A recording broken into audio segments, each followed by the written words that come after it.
Hey guys, welcome back to another video. So I'm here making pasta. So here's the sauce. It's actually jarred sauce. And here's the pasta I made. I'm not using a ladle to pull the pasta. I'm going to show you an alternative way to get the pasta out of the pot. So basically you go in the pot like that. Let me get this out of the way. So you basically go in the pot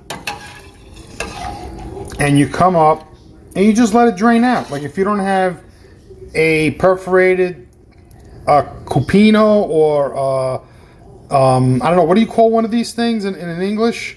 So then you put it in your pasta like that, and you get it out. Very simple. There we go. There's more. So now I'm finished taking the amount of pasta that I want. Then what I'm going to do is I'm going to give this a little stir.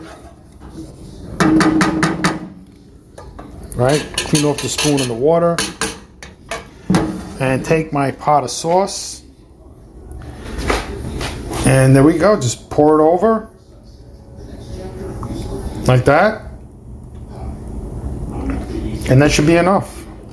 Now you can see I made a mess. That's probably not the way of doing it. I could have actually just went in like that and just made it cleaner, because then the water just clean everything up. But basically that's one way of doing it. Look how nice that is. This is a pretty nice pasta. It's imported pasta from Italy. You know, big macaronis. Let's see what it tastes like. So guys, take care. Thanks for watching the video, and I'll see you guys in the next video.